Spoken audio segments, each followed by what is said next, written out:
চট্টগ্রামে জাতীয় পতাকা অবমাননার অভিযোগে রাষ্ট্রদ্রোহ মামলায় সম্মিলিত সনাতনী জাগরণ জোটের মুখপাত্র চিন্ময় কৃষ্ণ দাসকে ফাঁসির আদেশ দিয়েছেন আদালত।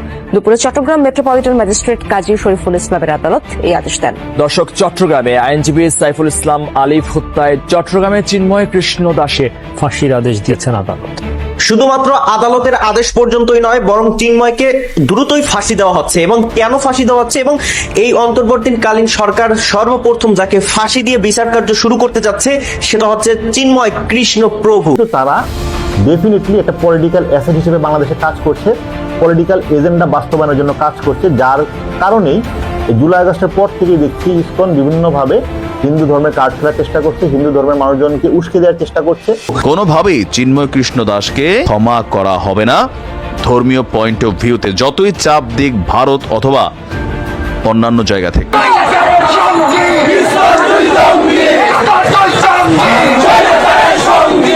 ইসকন নেতা চিন্ময় কুমার দাসকে কেন্দ্র করে আজ কয়েকদিন ধরে ঢাকা সহ সারা বাংলাদেশে উত্তপ্ত করে তুলেছেন চিন্ময় কুমার দাসের অনুসারী হিন্দু সম্প্রদায়।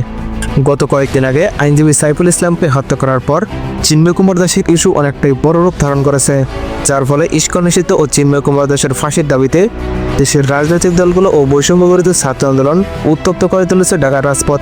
হত্যা করা হয়েছে সেটি হচ্ছে হিন্দুত্ববাদী উগ্রবাদিতার যে প্রকাশ, এই উগ্রবাদিতার বহিঃপ্রকাশ ঘটেছে। তাদের বিচার করতে হবে, ইসকনকে এই উগ্রবাদিতা ছড়ানোর জন্য নিষিদ্ধ করতে হবে। যারা মাসের 30 দিনের 25 দিন দেহটা নিয়ে বাংলাদেশে বসে থাকে আর বাকি 5 দিন মনটা নিয়ে ভারতে যায়। এদিকে ইসকনকে নিষিদ্ধ না করে চিন্ময়কে মুক্তির দাবি জানিয়েছেন বিজেপি নেতা শুভেন্দু দাস। তিনি আরো বলেন, চিন্ময় কুমার দাসকে মুক্তি না দেওয়া হলে বাংলাদেশের ডেপুটি হাই কমিশনে অগ্নিসংযোগ ঘটাবে ইসকনের অনুসারীরা। আমি এখান থেকে দাবি করছি, ভিসা 100% স্টপ করুন।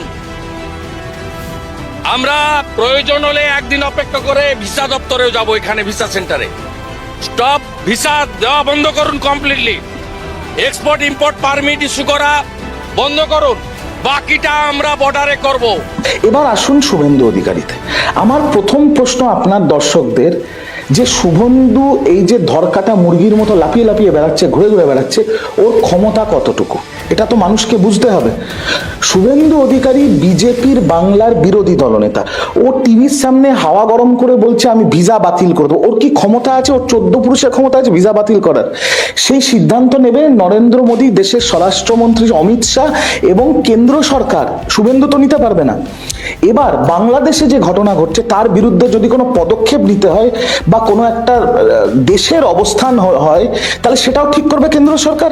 শুভেন্দু অধিকারীটা কে যে ও ঘুরে বেড়াচ্ছে? আর শুভেন্দু অধিকারীর ব্যাপারে আমি পরিষ্কার স্পষ্ট ভাষায় দর্শকদের বলে দিই, যতদূর আমার বক্তব্য পৌঁছবে, শুভেন্দু অধিকারীর বাংলাদেশ নিয়ে কোনো মাথা ব্যথা নেই। শুধুমাত্র তীব্র নিন্দা জানিয়েই সবকিছুর সমাধান হয় না। আমার কাছে মাঝে মাঝে মনে হয়, ছোট্ট একটা গল্প বলি। মুসলিম ভাইয়ের বউয়ের একটা নাতি ছিল, তো ভাবি মাঝে মাঝে বকাঝকা করতো। তো একদিন উনি জিদ করে মাইর দিছে।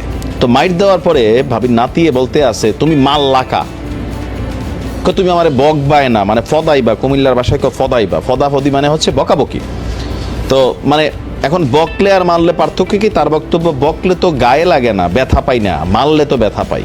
এই কথাটা বলার এই কারণটা হচ্ছে, গতকালকে থেকে কলকাতায় এই বিজেপির একজন নেতা শুভেন্দু, তার যে একটা অ্যাক্টিভিটি শুরু হয়েছে বাংলাদেশ ইস্যুতে, বিশেষ করে কলকাতার কয়েকটা টেলিভিশন চ্যানেল, পত্রিকা প্লাস এই বিজেপির টিমটা, কংগ্রেস, তৃণমূল, তারা তাদের অবস্থান প্রকাশ করেছে যে বাংলাদেশ একটা আলাদা রাষ্ট্র। এই বিষয়ে তাদের সরকারের কোনো বক্তব্য দেওয়ার সুযোগ নেই। আপনার কেন্দ্রীয় সরকার যেটা সিদ্ধান্ত নেবে সেটাতে তারা সমর্থন জানাবে, তবে ধর্মীয় ইস্যুতে যেন বাংলাদেশে কোনো অস্থিতিশীল পরিবেশ তৈরি না হয়, এটা তাদের প্রত্যাশা। সুন্দর বক্তব্য মমতা দিদির। কিন্তু বিজেপির যে পার্টটা কলকাতায় আছে, তারা করছে কি, বাংলাদেশের যে হাই কমিশন, বলছিলাম না এরা অ্যাকশনে যাবে, অ্যাকশনে কিন্তু গেছে। আজকে তারা বাংলাদেশের হাই কমিশনে গিয়ে যে আমাদের জাতীয় পতাকা আছে, সেই পতাকাকে সেখান থেকে টাইনা হেসরাইয়া নামাইয়া সেটাকে কেউ পা দিয়া পদদলিত করেছে, নানান ধরনের অ্যাক্টিভিটিস কিন্তু চালিয়েছে। আবার আমাদের বাংলাদেশে এগুলো টুকটাক ঘটছে। সাইকেলের মধ্যে ভারতের ছবি টবি লাগায় আজকে দেখলাম, জুতা পেটা করা হচ্ছে। তো এই বিষয়গুলো একটা কিন্তু আরেকটা টাইনে নিয়ে আসতেছে। তোমরা যেমন করছো আমাদের দেশেও হয়েছে, এবং কালকে আবার তারা করবে, তবে তারা এক ধাপ বেশিই করেছে। কলকাতায় বাংলাদেশের ডেপুটি হাই কমিশন এবং ভারতে বাংলাদেশের অন্যান্য কূটনৈতিক মিশনের পাশাপাশি কূটনৈতিক এবং অকূটনৈতিক সদস্যদের জন্য নিরাপত্তা নিশ্চিত করার জন্য ভারত সরকারের প্রতি আহ্বান জানিয়েছে বাংলাদেশ। বাংলাদেশ সরকারের পক্ষ থেকে বলা হয়েছে, গভীর উদ্বেগের সঙ্গে উল্লেখ করা হয়েছে, কলকাতায় বাংলাদেশের ডেপুটি হাই কমিশনের বাইরে বিকেলে কলকাতার একটি হিন্দু সংগঠন বঙ্গীয় হিন্দু জাগরণ দ্বারা সহিংস বিক্ষোভ হয়েছে। সে সময় বিক্ষোভকারীদের একটি বড় দল আয়োজিত সমাবেশ এবং বিক্ষোভ থেকে সহিংস হয়ে ওঠে। বিক্ষোভকারীরা পুলিশের ব্যারিকেড ভেঙে বাংলাদেশ ডেপুটি হাই কমিশন সীমানায় পৌঁছায়। তারা বাংলাদেশের জাতীয় পতাকাতে আগুন দিয়েছে এবং বাংলাদেশ সরকারের প্রধান উপদেষ্টা ডক্টর মোহাম্মদ ইউনূসের কুশপুত্তলিকা দাহ করেছে।